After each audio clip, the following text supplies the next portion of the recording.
Sebuah organisasi tidak bekerja dalam ruang hampa.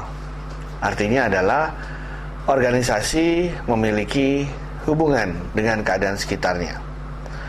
Oleh karena itu, teknologi informasi yang ada berada dalam teritori organisasi harus mematuhi dengan seluruh aturan atau perundang-undangan yang berlaku. Selain tentu saja harus patuh terhadap peraturan yang ada di dalam organisasi itu. Hal pertama yang harus dilakukan pimpinan atau manajemen adalah mengidentifikasi organisasi tersebut terikat oleh aturan apa saja. Perusahaan yang bergerak di bidang minyak dan gas bumi misalnya sangat terkait dengan undang-undang migas.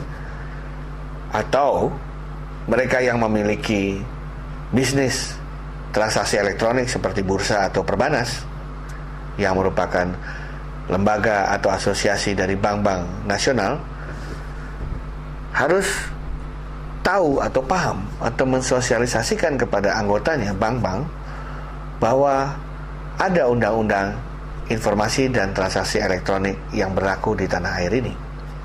Atau mereka yang sudah go public juga harus turut dengan undang-undang keterbukaan terkait dengan perusahaan-perusahaan berinisial TBK. Dalam IT ada banyak aturan eksternal yang harus dipatuhi. Undang-undang di Indonesia ada undang-undang ITE, di bawahnya ada beberapa peraturan pemerintah, ada juga beberapa peraturan menteri yang secara langsung maupun tidak langsung harus diketahui dan dipahami oleh masing-masing organisasi. Yang kedua, berdasarkan identifikasi tersebut, organisasi harus mempersiapkan cara formal maupun tidak formal untuk memastikan bahwa seluruh pihak yang ada dalam teritori organisasi itu patuh terhadap aturan eksternal yang berlaku ini.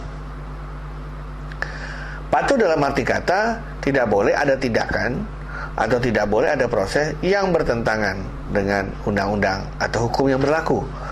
Karena tentu saja ini berarti akan terjadi pelanggaran hukum jika ada anggota dari organisasi yang melanggar undang-undang atau hukum tersebut.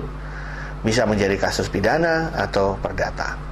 Dalam dunia internet dikenal bagaimana terjadi hal-hal semacam cyber squatter atau penetration test tanpa izin, atau misalnya terjadi serangan botnet atau serangan virus. Ini semua sangat berbahaya bagi organisasi yang melakukannya karena jelas bertentangan dengan hukum yang ada. Yang ketiga terkait dengan evaluasi dari perusahaan itu tersebut untuk memastikan bahwa seluruh jajarannya benar-benar patuh pada aturan dan perundang-undangan yang berlaku. Untuk tahu apa tidak bisa dilihat dari hasil audit. Mana hasil audit yang berpotensi untuk terjadinya pelanggaran. Atau bisa dilihat juga dari berbagai masalah yang terjadi. Biasanya ada klaim dari pihak luar, ada tuntutan dari pihak luar. Bahkan sekarang tidak jarang mereka langsung mengadukannya ke polisi jika merasa ada pihak-pihak yang melakukan pelanggaran terhadap aturan yang ada.